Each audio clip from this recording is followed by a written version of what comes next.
اما بعد فقد قال اللہ الحکیم فی کتابہ المبین بسم اللہ الرحمن الرحیم ان الصلاۃ کانت علی المؤمنین کتابا موقوتا.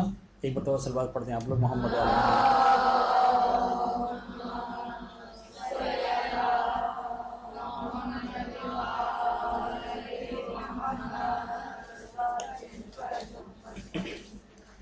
حسب وعدہ میں نے ایک ہارڈ کاپی آپ لوگوں کو بھجوا دی ہے، اور آپ میں سے کسی ایک نے ذمہ داری قبول کرنی تھی کہ جو طالبات چاہتی ہیں کہ ان کے پاس ہارڈ کاپی بھی رہے یعنی پرنٹڈ کاپی بھی رہے، وہ فوٹو اسٹیٹ وغیرہ کروا لیں تاکہ اندر کلاسز میں آسانی رہے، اور آپ کو کم از کم وہ نہ لکھنا پڑے جو آپ کے سامنے آلریڈی لکھا ہوا آ رہا ہے، وہ آپ کے سامنے آلریڈی لکھا ہوا موجود ہو.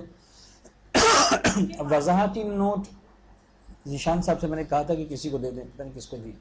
یہاں پر کوئی وہ خاتون؟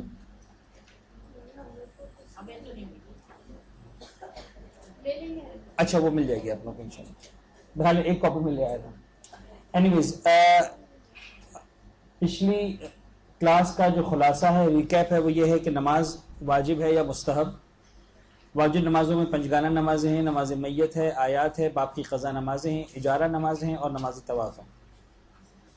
پنجگانہ نمازوں میں جو عناوین ہم ڈسکس کرتے ہیں، یہ پنجگانہ نمازوں کی اقسام نہیں ہے. بظاہر ڈیزائن ایسا لگ رہا ہے کہ پنجگانہ نمازوں کی اقسام ہے. اگر اقسام ہوتی تو پھر فجر ظہر اثر مغرب عشاء ہوتی. یہاں پر عناوین ہیں جو ہم ڈسکس کریں گے: اوقات نماز، مقدمات نماز، واجبات نماز، مبطلات نماز، شکیات نماز، نماز جماعت اور قصر نماز. البتہ اس اعتبار سے کہ اس کلاس کو ہم ایڈوانس لیول کی کلاس نہیں سمجھ رہے اور ایڈوانس لیول پہ ٹریٹ نہیں کر رہے ہیں، لہٰذا بہت سارے مسائل کو جو تھوڑا سا ایڈوانس لیول کے محسوس ہوتے ہیں ان کو ہم اسکپ کریں گے تاکہ ایک بیس آپ لوگوں کے پاس بن جائے مسائل فقہ کی، کیونکہ بہت زیادہ وقت نہیں ہے آپ لوگوں کے پاس بھی، اور شاید مدرسے کا سٹائل بھی ایسا ہے کہ سال دو سال کے اندر آپ کو پھر مزید آگے بڑھنا ہوتا ہے.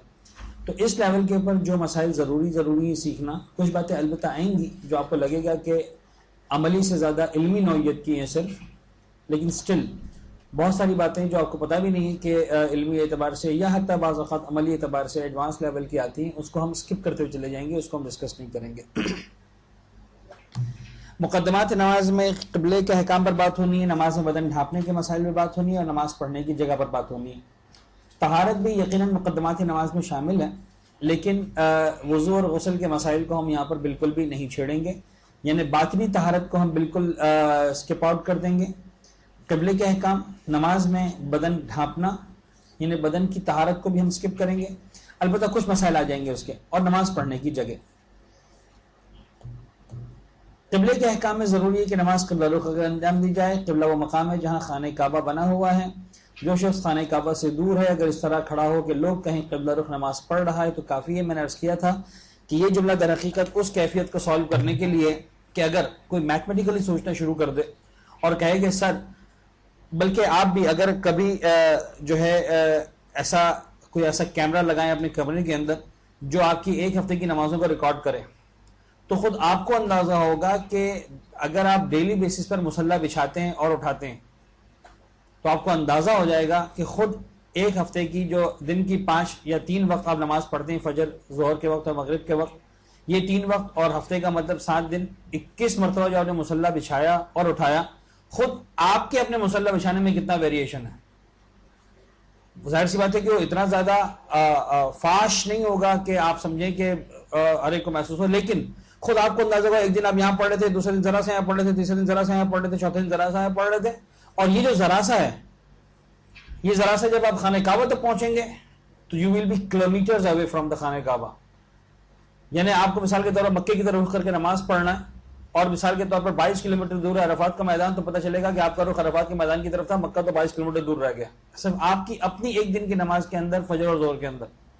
If you want to discuss it mathematically, but the problem is solved کہ جب بھی آپ نماز پڑھتے ہیں، آپ کہتے ہیں نا کوئی آتا ہے آپ کے گھر میں مہمان بھی آتا ہے، آپ کہتے ہیں مصلی یوں بچھا لیں، وہ ذرا سا آگے آپ کہتے ہیں ذرا سا یوں کر لیں، بس وہ ہو جاتا ہے ختم. تو وہ سمجھا جاتا ہے کہ اب آپ جو نماز پڑھ رہے ہیں وہ قبلے کی سمت رخ کر کے نماز پڑھ رہے ہیں. دس از مور دین انف. جو شخص خانہ کعبہ سے دور ہے اگر اس طرح کھڑا ہو کہ لوگ کہیں قبلہ رخ نماز پڑھ رہا ہے تو کافی ہے. یہی حکم قبلہ رخ ہو کر انجام دیے جانے والے دوسرے کاموں مثلا حیوانات کو ذبح کرنے کا ہے. حیوان کو ذبح کرتے ہوئے قبلہ رخ ہونا ضروری ہے، تو بالکل نہیں ضروری ہے کہ پہلا مصلی بچھائیں اس کے بعد جانوروں کو رکھیں کہ بالکل قبلہ رخ ہو. وہ اتنا کہ کہا جائے قبلہ رخ کاٹا گیا کافی ہے. مستحب نماز کو زمین پر استقرار کی حالت میں قبلہ رخ ہو کر پڑھنا ضروری ہے، لیکن چلتے ہوئے اور سواری کی حالت میں قبلے کی طرف منہ کر کے پڑھنا ضروری نہیں ہے. میں نے عرض کیا کہ اب تک جو مجھے معلوم ہے اور بہرحال مطالعے کے بعد معلوم ہے وہ یہ ہے کہ گھر میں چلتے پھرتے ڈرائنگ روم سے بیڈ روم اور بیڈ روم سے مثال کے طور پر کچن جاتے ہوئے یہ نماز پڑھنا جائز نہیں ہے. یہ جو بات ہو رہی چلتے پھرتے کا مطلب یہ ہے کہ آپ ٹریولنگ موڈ میں ہو، چاہے وہ ٹریولنگ اتنی چھوٹی ہو کہ محلے میں ایک مکان سے نکل کر آپ دوسرے مکان میں جا رہے ہیں، کہ جا رہے ہیں باقاعدہ ایک جگہ سے دوسرے مقام پر، تو وہاں پر پھر آپ کو اس بات کی پرمیشن مل جاتی ہے. مثلا فرض کرنے کوئی خاتون ان چولی میں ہی رہتی ہیں اور یہاں پر نماز پڑھتے ہوئے آنا چاہتی ہیں راستے میں مستحب نماز، ٹھیک ہے پڑھتے ہوئے آ سکتے ہیں کہ 2 منٹ کی واک ہے تو اچھا ہے کہ 2 منٹ میں جو ہے ایک مستحب نماز ہو جائے گی، چل سکتے ہیں، حرج نہیں.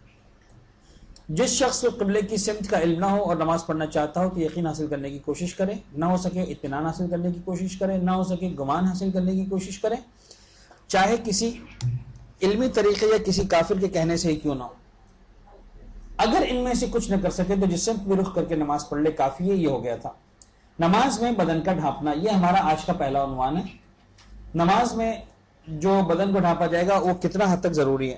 اب اس مسئلے کو آگے بڑھانے سے پہلے ایک بات سمجھ لیں، اور وہ یہ کہ دنیا کی ہر عبادت کے اندر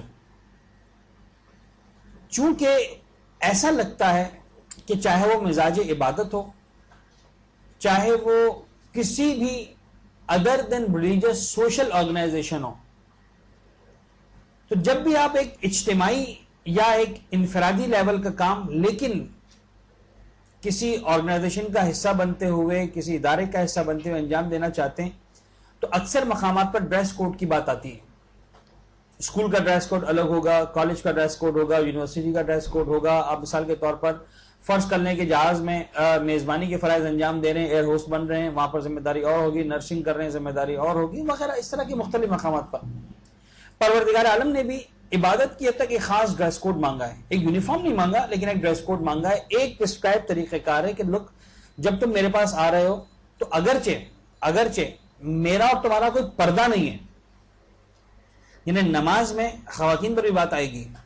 جب آپ خدا کے سامنے کھڑے ہوتے ہیں تو جو ڈریس کوڈ خواتین سے مانگا گیا ہے وہ اس لیے نہیں ہے کہ نماز کے موقع پر خدا سے پردہ کر لو، یعنی نماز کے یونیفارم کا حجاب سے کوئی تعلق نہیں ہے. Many of the times we miss, یہ میں اس لیے کہہ رہا ہوں کہ ایک جملہ بعد میں آئے گا کہ نماز کے یونیفارم کے اندر پیروں کا ڈھانپنا ضروری نہیں ہے، نہ محرم کے سامنے پیروں کا ڈھانپنا بھی ضروری ہے، ساکس پہننا ضروری ہے. تو بہت سے لوگ گڑبڑ کر جاتے ہیں اس کے اندر کہ مولانا صاحب یہ کیا بات ہوئی، اللہ کے سامنے پیروں کا پردہ نہیں ہے اور غیر خدا کے سامنے غیر پیروں کا پردہ. پاپا خدا کے سامنے تو پیروں کا کیا بدن کا کہیں کا پردہ نہیں. یعنی بہرحال دن میں چند لمحات تو ایسے ہوتے ہیں کہ جب ڈریس چینج کر رہے ہیں یا شاور لے رہے ہیں یا کچھ بھی ایسا کام کر رہے ہیں تو آپ جو ہے مکمل طور پر بے لباس ہوتے ہیں. تو خدا تو 24 گھنٹے حاضر و ناظر ہے. ایسا تو نہیں کہ نماز کے موقع پر خدا آتا ہے بعد میں استعفیٰ دے کے چلا جاتا، ایسا تو نہیں نا، سیدھی بات ہے. تو وہ پروردگار سے پردہ نہیں ہے آپ کا، وہ نماز کا ڈریس کوڈ ہے، وہ نماز کا پروٹوکول ہے کہ نماز کے وقت ایک عورت کو کم سے کم اتنا کور ہونا ضروری ہے، چاہے دنیا کا کوئی بھی مرد اس کے سامنے ہو کہ نہیں ہو.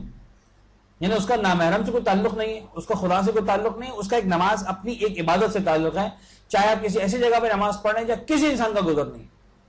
اسی طرح مرد کے لیے ایک خاص پروٹوکول ہے. باقی حالات میں کوئی نامحرم سامنے نہیں ہے، فرض کر لیں کہ آپ بالکل پرائیویٹ کنڈیشن میں ٹھیک ہے آپ بے لباس بھی، کوئی فرق نہیں پڑتا، شریعت آپ کو پابند نہیں کرتی کہ 24 گھنٹے کچھ نہ کچھ پہن کے ہی رہو. بات سمجھ میں آ رہی؟ تو یہ نماز کا ڈریس کوڈ ہے اور نماز کے ڈریس کوڈ میں نماز کی تمام شرائط کو آپ نے فالو کرنا ہے. ایک بات میں اور عرض کر دوں، اور وہ یہ کہ یہ جو ڈریس کوڈ مانگا ہے شریعت نے یہ صرف نماز کی حد تک مانگا ہے. نماز کے بعد جو شرائط اس کے اندر آنے والی اس کی شرائط کی پابندی کرنا ضروری نہیں ہے. میں صرف ایک جملہ کہہ رہا ہوں، مجھے پتا ہے کہ اس پہ آپ چونکیں گے بھی تھوڑا سا، لیکن اچھا ہے کہ جملہ آپ کے ذہنوں میں پہنچ جائے. مثال کے طور پر نمازی کے لباس کی ایک شرط یہ ہے کہ لباس پاک ہو. اس کا مطلب یہ ہے کہ جب آپ نماز پڑھ رہے ہیں تب آپ کے لباس کا پاک ہونا ضروری ہے.